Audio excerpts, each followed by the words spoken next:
Jada Pinkett Smith, The Narcissist Impact on the Children. Hello, I'm H.G. Tudor. As you know, Will Smith and Jada Pinkett Smith have 2 children, Jaden and Willow, who are both now adults. What, however, is the impact on them? Well, it's fair to say that they're generally perceived as being a bit strange. And why is that? Well, first of all, we need to consider what their parents are. And if you haven't already listened to my reviews of Will Smith and Jada Pinkett Smith and you'd like to do so, pause this video and return to avoid any spoilers. I've established by reviewing the evidence that Will Smith is an empath and Jada Pinkett Smith is a narcissist. And therefore, given that she is a narcissist, she has potential impacts upon the children, which is important for you to understand, not only in helping you understand why the Smith children are as they are, but also to help you understand what the potential impact might be upon your children if you have been ensnared with a narcissist or suspect you have been ensnared with a narcissist and have children with that individual. What awaits your children? What is the potential impact upon them? Before I get into that, let's learn a little bit more about Jaden and Willow Smith with some of the things that have come out of their own mouths. Jaden Smith has said, "It's relative to beings and other places, but on the level of being here on Earth, if you are aware in a moment, 1 second can last a year, and if you are unaware, your whole childhood, your whole life can pass by in 6 seconds. Or how about this? When you're thinking about something happy, you're thinking about something sad. When you think about an apple, you also think about the opposite of an apple. It's a tool for understanding mathematics and things with 2 separate realities. But for creativity, that comes from a place of oneness. That's not a duality consciousness.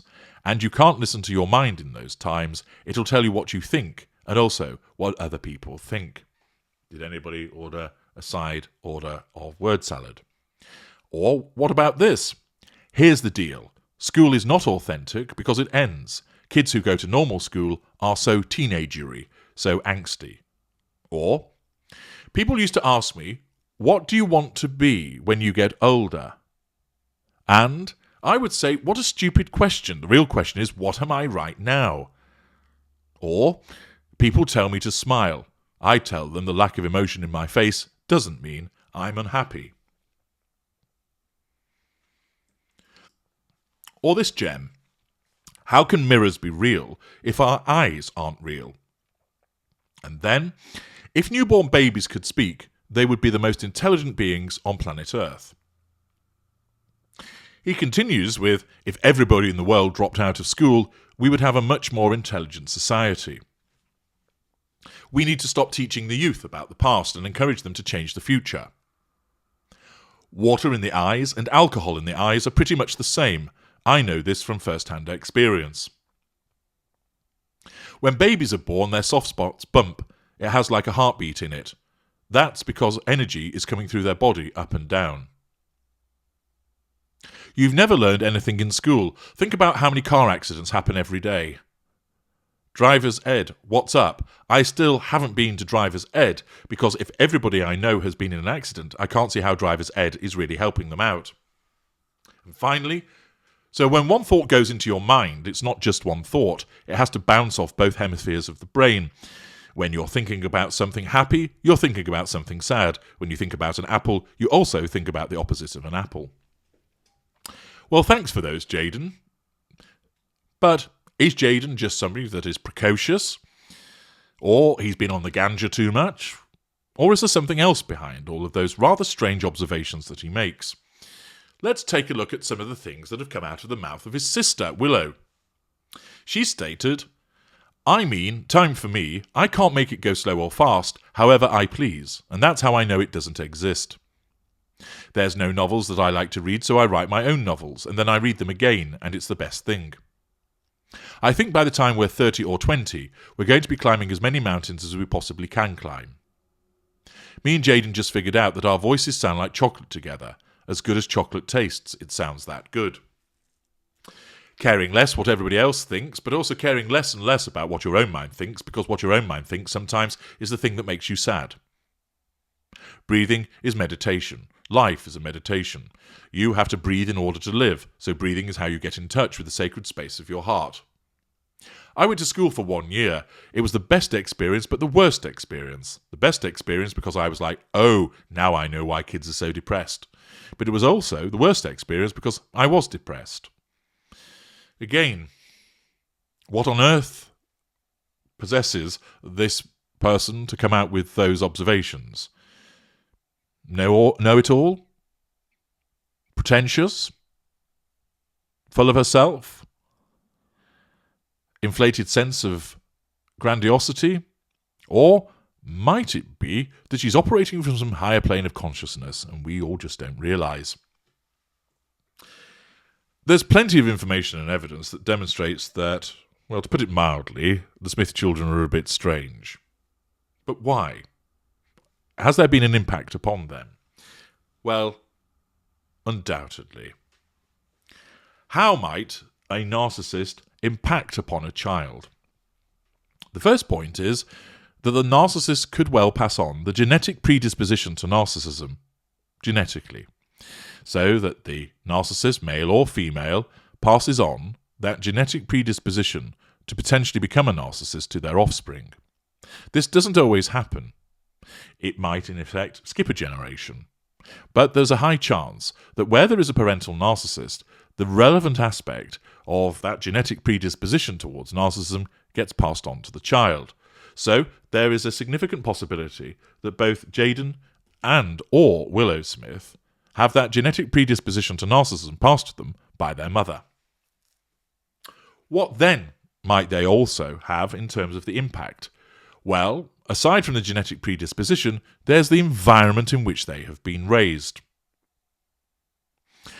In what would be considered a healthy, normal environment, the child learns boundaries. They learn correct behaviour, manners. They learn to share and to cooperate. When a child is born, it is in effect a little narcissist. Why? It thinks that the universe revolves around it. An infant child of the human variety is pathetic. It can't do anything. It can't walk. It can't soothe itself. It can't keep itself warm. It can't regulate its temperature. It can't feed itself, hydrate itself, wipe its own bottom, entertain itself. All of that has to be done by the relevant caregiver or caregivers. And the child at first assumes, in its unconscious, that that caregiver exists purely for the benefit of that child, and that that caregiver has nothing else going on in their lives. As that child is brought up in a particular way, they come to realise that the parent, the caregiver, has their own needs and desires, and that they don't exist solely to serve the needs and desires of the child. And the child is injected, in effect, with empathy, taught to consider other people, to take into account the impact of actions on other people.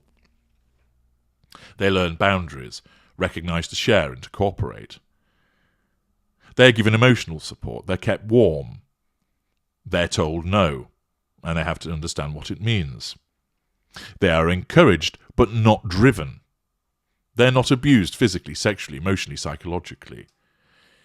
And therefore they are provided with what would be seen as a healthy, supportive environment. However, throw a narcissist into the mix, with regard to them being a caregiver, then there are a range of potential problems. These vary dependent upon the type of narcissist that's involved and also the abilities of the co-parenting non-narcissist. In some instances, two narcissists collide and they have a child together. But in this instance, with regard to Willow and Jaden Smith, one of their parents is a narcissist and the other is an empath. Assuming a similar environment where one parent's a narcissist and the other one is not, what are the potential environments that can exist? They are various. In some instances, the child might find themselves on the end of physical or sexual or emotional abuse from the narcissist parent.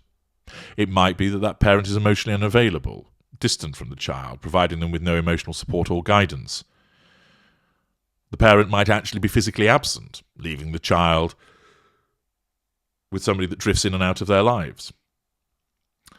The narcissist parent may operate in a grade B way, whereby the child is told, it's good but not good enough.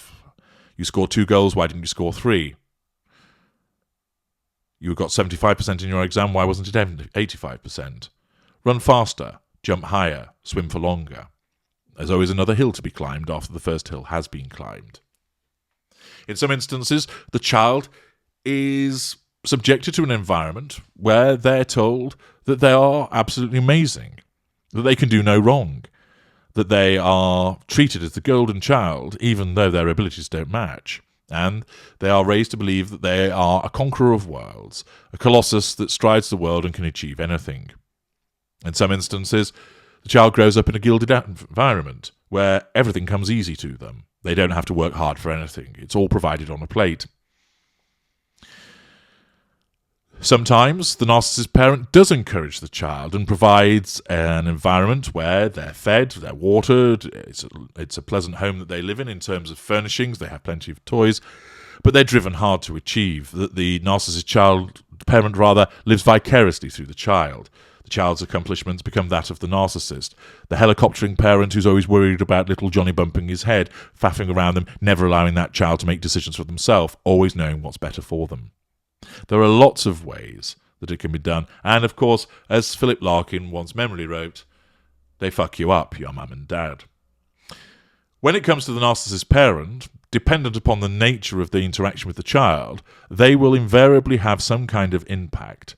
Some things can actually be good, but many times there's problems. And also it must not be forgotten that even in some instances where largely the child is well brought up by the narcissist parent, they will invariably abuse the other parent, which has an impact upon that child.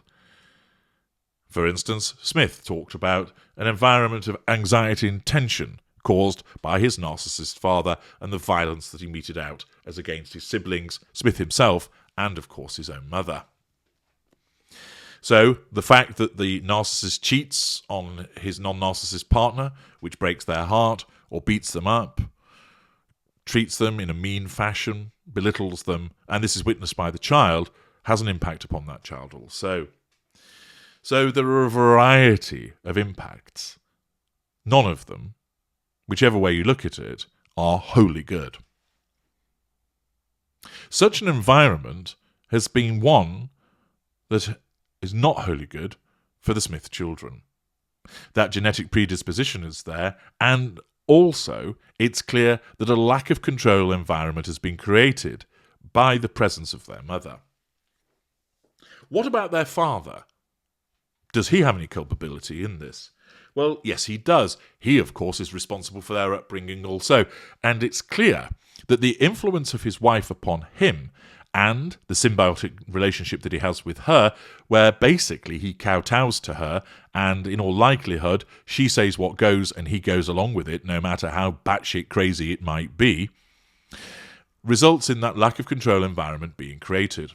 In some instances, the non-narcissist parent intervenes to such a degree that they shield the children from the worst of that lack of control environment. And if you'd like to understand more about the ways in which that can be done, you should obtain my package Child Defender, which is in the Knowledge Vault. Those who've accessed it have found it to be a game changer.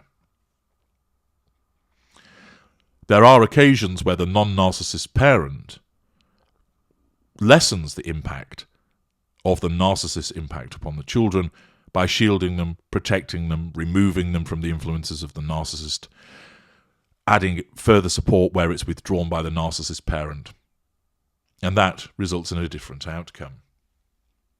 But many times, the narcissist parent is under attack themselves.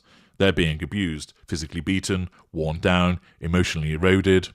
Their finances are controlled. They do their best with regard to the children, but they don't know whether they're coming or going. They're sleep deprived. They're in a fog of confusion. And therefore, their ability to not only cope as an adult, but be there to protect their children is much diminished, and therefore their ability to protect and intervene is eroded.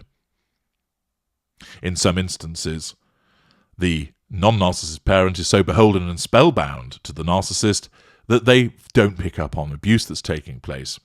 How many times have you seen the instances, particularly where a step-parent has been involved, where a mother, for instance, was oblivious to the abuse that was taking place, or recognised that a child was being abused but did nothing about it because of their own paralysis at the hands of the abusing narcissist. With regard to Smith, it's clear that he has not intervened in the way that somebody who had a healthy outlook would. That the presence of his wife and their influences upon him has not only reduced his ability to cope, but has created a landscape within the family environment which is one that he's effectively bought into. One would imagine that at first he would have resisted it, but as a combination of her manipulations and his own emotional thinking, as is often the case, he basically buys into the world, the image that she's selling, and goes along with it. Sometimes begrudgingly, sometimes even enthusiastically, because if he sees that the narcissist appears to be happy, then he's no longer getting abused, and at least he can move on a little. He gains some respite. And the emotional empathy for the children is eroded as a consequence of the abuse that the non-narcissist parent is experiencing. It's evident to me that the environment that Willow and Jaden Smith found themselves in was certainly a lack of control environment, and as opposed to being physically or emotionally abused, it seems that they were subjected to almost a laissez-faire attitude of they could do what they like. They were homeschooled. They were probably undoubtedly told that they were ultra special and that they were pioneers. Some of the things that they come out with are indicative of such a mindset. It would seem to me that the usual parental controls in terms of discipline, moral standards, etc., were largely absent, and therefore that created a lack of control environment. So the impact of the narcissist is huge upon the child in terms of passing on that genetic predisposition and the lack of control environment that can be created. The non-narcissist parent can be an intervener, but often, for the reasons that I've explained, are ineffectual in that regard. There are, of course, other interveners outside of the immediate nuclear family that can exist. Grandparents are common. Teachers, for instance. Somebody in a sporting club. There are some instances where the child spends much of their time at school and doing sports, so they're away from that lack of control environment and thus not exposed to the worst of it. Or they spend a lot of time with a grandparent or another family member. The impact of the narcissist on the children is huge. And it can be seen that it's clearly had an impact in the case of Jaden and Willow Smith. And the purpose of the video was to enable you to understand what those potential impacts are.